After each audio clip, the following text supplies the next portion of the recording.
अगर आप रिवाइज नहीं करेंगे तो आप न्यू कंटेंट में फंसे रह जाएंगे। और कॉन्फिडेंट नहीं होना है अपने किसी भी कंटेंट को लेकर के। दुनिया कहती है डिस्कनेक्ट हो जाओ हर जगह से। मैम कैसा गया आपका इंटरव्यू? इंटरव्यू सही। बताइए, आपका सेकंड अटेम्प्ट है और सेकंड इंटरव्यू है, तो लाइक आपने दोनों टाइम प्रीलिम्स क्लियर किया, तो आपकी स्ट्रेटेजी क्या थी प्रीलिम्स को क्लियर करने की, और सी सेट के बारे में बता सकें आप? हाँ, use to revise a lot of time.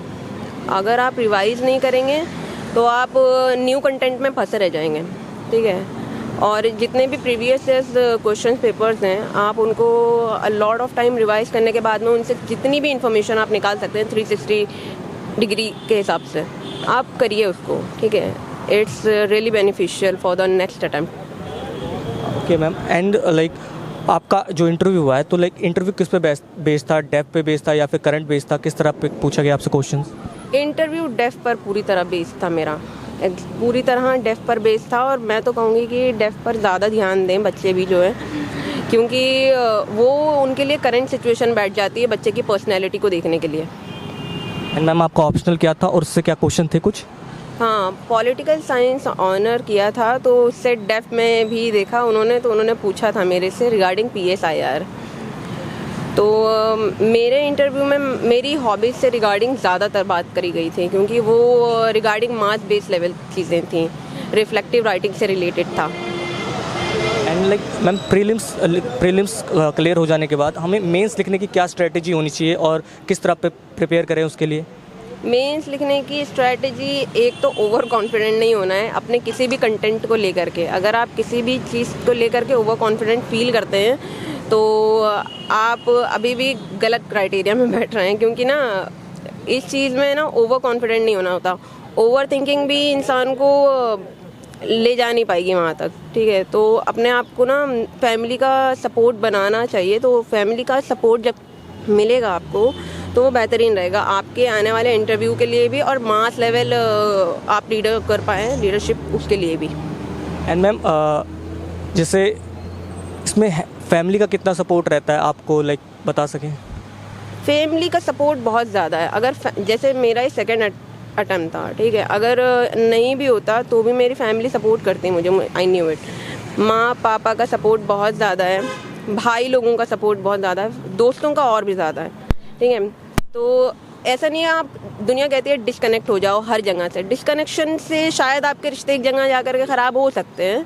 आपको अगर एक बेहतरीन लीडरशिप क्लियर करनी है तो आई थिंक वो आपको सबको साथ लेके करना पड़ेगा। यूनिटी एंड इंटीग्रिटी वाला हिसाब है, डिसिप्लिन चाहिए पूरी तरीके से। अगर प्रिपरेशन में डिसिप्लिन नहीं है तो you are not be fit in.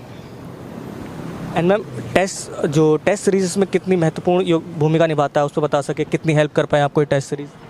Test series depend करता है कि आप उस चीज़ को स्ट्रेटेजाइज कैसे कर रहे हैं। अगर आपने अपने प्रीवियस क्वेश्चन पेपर सही से कर रखे हैं UPSC के ऑल अबाउट सिचुएशन, तब जा कर के आपको कोचिंग दे सकती है फ़ायदा। लेकिन कोचिंग का सारा मटेरियल आपके ऊपर ही डिपेंड करता है, ठीक है, कि आप कितना ले रहे हैं। वरना पूरी कोचिंग में से 1-2 बच्चे निकलें तो सबको तो सेम ही मटेरियल पढ़ाएगा, लेकिन सबकी स्ट्रेटजीज अलग है। एंड मैम PYQ कितनी इंपॉर्टेंट है और वो कितनी हेल्प करते हैं एग्ज़ाम के लिए? PYQs बहुत इंपॉर्टेंट है। करंट अफेयर के बाद I feel PYQs first preference है, ठीक है। क्योंकि अगर आप PYQs नहीं करेंगे ना, आपको एक आइडिया और ब्लूप्रिंट नहीं मिल पाएगा कि क्या ट्रेंड चल रहा है, ठीक है। हाँ, अनप्रेडिक्टेबल है, लेकिन ये चीज़ भी आप अपने तरीके से ही सोच सकते हैं, क्योंकि सबका अपना माइंड बैकग्राउंड होता है, तो सब अपनी पर्सनैलिटी के हिसाब से उस चीज़ को गेन अप करते हैं। अब डिपेंड करता है कि बच्चा उस चीज़ को कितना बेहतरीन तरीके से अपने प्रैक्टिस में ला रहा है। एंड मैम कोचिंग क्या बिल्कुल इम्पॉर्टेंट ही है या स्टूडेंट्स खुद सेल्फ प्रिपेयर भी करके क्रैक कर सकते हैं?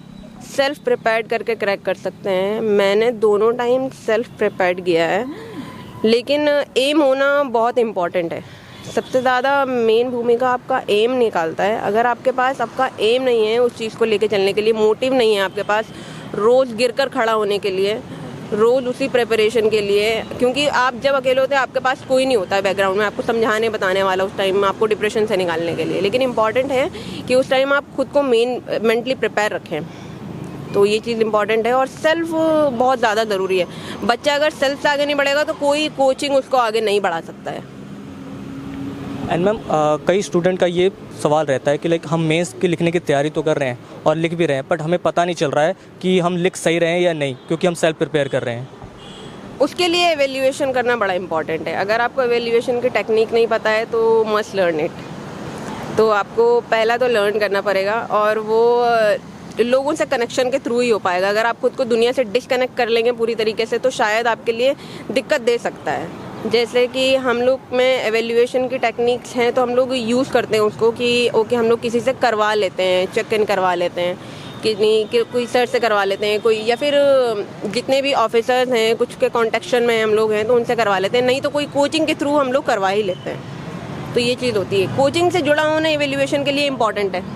वो आपको बताएंगे कि किस तरीके से आपने कहाँ गलती करी है, आपको कहाँ क्या लगाना था। बच्चा खुद से गलती करके सीखेगा तो थोड़ा टाइम लग सकता है, जैसे सेल्फ प्रिपेयर्ड में लगता है, लेकिन पहले से अगर दूसरों की गलतियों पर गौर करके खुद से सीख लिया जाए तो आई थिंक टाइम नहीं लगेगा और ज़्यादा बेहतरीन तरीके से बच्चा मार्क्स गेन भी कर पाएगा, सेल्फ हो या फिर कोचिंग हो। एंड मैम इतनी लॉन्ग जर्नी रहती है यूपीएससी की, तो ऐसा आपको क्या मोटिवेट किया कि आप इस जर्नी के लिए निकल पड़ी? तो यूपीएससी ही क्यों? It's all about interest. कि कहते हैं ना जा चाह है वहाँ रहा है, तो डिपेंड करता है कि आप कितना शिद्दत से उस चीज़ में लगे हुए हैं। क्योंकि चीज़ें लोग कहते हैं कि आप एक जगह तक लोग आपको बताएंगे कि आप बीए कर लीजिए फिर एमए कर लीजिए, लेकिन उसके आगे का आप उनसे वहीं पे खड़े होकर पूछेंगे इसके आगे क्या करें, तो वो आपको नहीं बताएंगे। वो कहेंगे इसके आगे मैं क्या बताऊँ ठीक है, तो उसके आगे की राह आपको खुद चुननी है। ठीक है, तो आपको मोटिव आपका खुद बनाना पड़ता है। उसके लिए रास्ता अगर आप में शिद्दत है तो खुद खुलता चला जाएगा। तो देयर इज़ नो डाउट कि आपके अंदर सेल्फ प्रिपेयरिंग की इच्छा होनी चाहिए।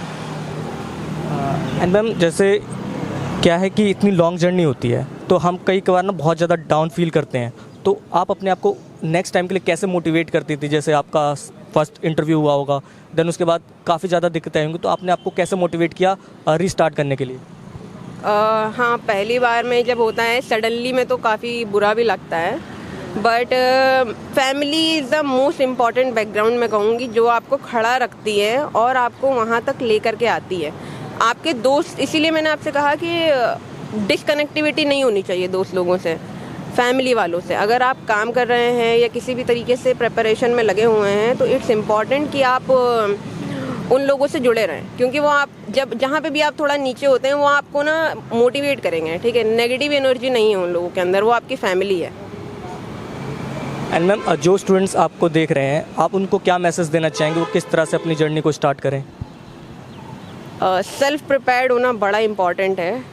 अगर आप सेल्फ प्रिपेयर्ड नहीं हैं तो आप किसी की भी बातों में आ जाएंगे और चार लोग अगर कहेंगे आपसे गिरने के बाद में कि हमने तो पहले से ही कहा था तैयारी नहीं करनी चाहिए, तो इम्पॉर्टेंट है कि आप उन्हें खामोशी से जवाब दें, क्योंकि बहुत ज़्यादा इस जर्नी में लोग आपको नहीं दिखेंगे, लेकिन जो दिखेंगे उसके लिए आपको उस भीड़ में खड़ा होना इम्पॉर्टेंट है। क्योंकि सेल्फ जब स्टैंड लेता है तो वो भीड़ में अकेला ही दिखता है।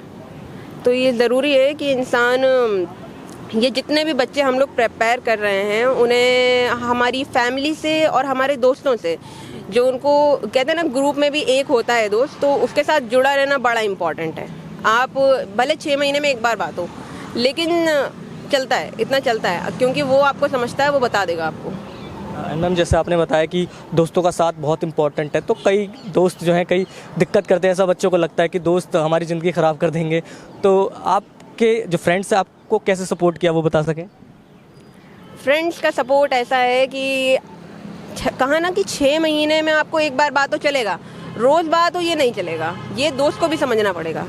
अगर उसने नहीं समझा तो शायद आपके लिए दिक्कत दे सकता है, क्योंकि दोस्तों से संगति बनती है, लेकिन अगर आपकी पर्सनैलिटी स्ट्रांग है तो यकीनन आपकी पर्सनैलिटी से दोस्त लोगों की संगति ज़रूर बेहतर हो सकती है। तो ये इम्पॉर्टेंट है। ओके, एक और इम्पॉर्टेंट क्वेश्चन था, लाइक आपका टाइम टेबल कैसा था मैम? लाइक बहुत बच्चे ये जानना चाहते हैं कि जो आप कितने घंटे पढ़ती थी और आप टाइम टेबल कैसे मेंटेन किया आपने?